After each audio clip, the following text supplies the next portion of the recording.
আরজি কর কাণ্ডে যখন রাজ্য জুড়ে চলছে দোষীদের শাস্তির দাবিতে আন্দোলন, সেই আবহে আসছে বাঙালির শ্রেষ্ঠ শারদ উৎসব।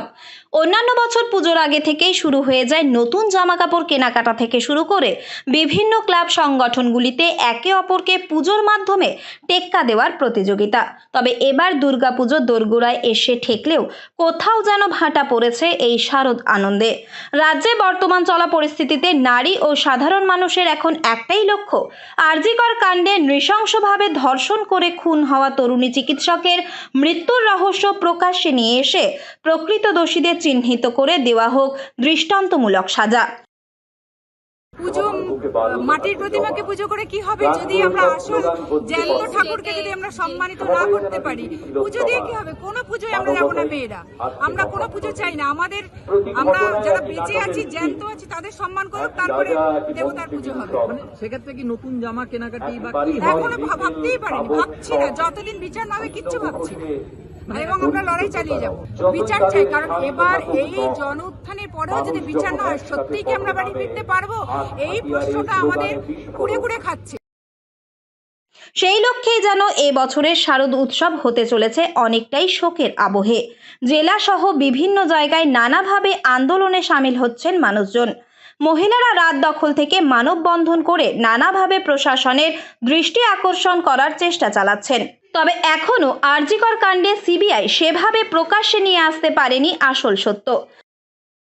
একেবারেই না, তবে আমার মতে মা আসুক, মা এসে বিচার দিক। মা সেই মায়ের প্রতিমা আমাদের যেই স্টেটে এত বড় করে পুরো ওয়ার্ল্ড আমাদের পুজো দেখে, ওয়েস্ট বেঙ্গলের যেই দেশে এত বড় একটা মূর্তিকে পুজো করা হয় এবং একটা ফিমেল গডেসকে পুজো করা হয়, সেই দেশে মেয়েদের একটা কোনো সুরক্ষা নেই, এটা ভাবতে পারা যায় না। সত্যি আমরা সবাই চাই যে যত তাড়াতাড়ি সম্ভব জাস্টিস দিক আমাদের এবং দৃষ্টান্তমূলক শাস্তি দিক, তবেই আমরা পুজোতে সেভাবেই আগের মতো মাকে আরাধনা করতে পারবো। মাকে আবার আমাদের সেই রকম এক্সাইটমেন্ট নিয়ে আমরা আবার পুজোটাকে ভাবতে পারবো। দৃষ্টান্তমূলক একটা শাস্তি হয়, একটা ছেলে যাতে একটা মেয়েকে ছোঁয়ার আগে 10 বার ভাবে, সেই শাস্তি আমরা চাইছি। প্রাক্তন অধ্যক্ষ সন্দীপ ঘোষকে গ্রেফতার করা হলেও তা দুর্নীতির মামলায়।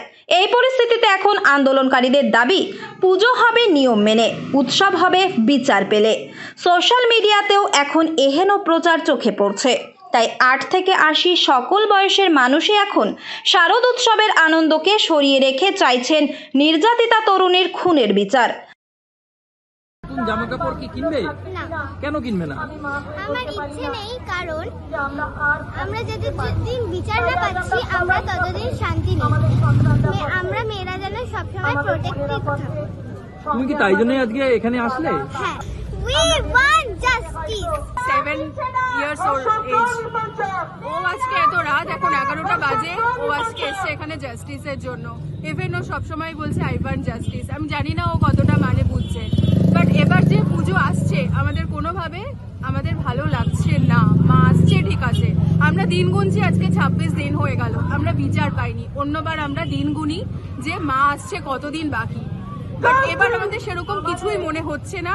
ইভেন জামা কাপড় কেনার কথা আমরা কেউ ভাবিও নি। বাচ্চার ক্ষেত্রে আমরা কোনো কিছু ভাবিনি। এবার কি অনেকটাই শোকের আবহে? একদম চাই, একদম শোকের আবহে চাই। মা আসছে, আমাদের দুহাত ভরে আশীর্বাদ করুক যেন আমরা বিচার পাই, আমরা যেন মেয়েরা প্রোটেক্ট পাই। আমরা প্রোটেকশন ছাড়া আর কিছু চাই না। রাত দখল নেওয়া মহিলারা জানাচ্ছেন, যেখানে জ্যান্ত দুর্গার এমন করুণ পরিণতি হয় সেখানে মাও এসে সুরক্ষিত নয়। তাই যতদিন না বিচার হচ্ছে ততদিন আনন্দকে সরিয়ে রেখে নারীদের অধিকার রক্ষার এই আন্দোলন চালিয়ে যাবেন সমাজের জ্যান্ত দুর্গারা। উত্তর 24 পরগনা থেকে রুদ্রনারায়ণ রায়, লোকাল 18 বাংলা।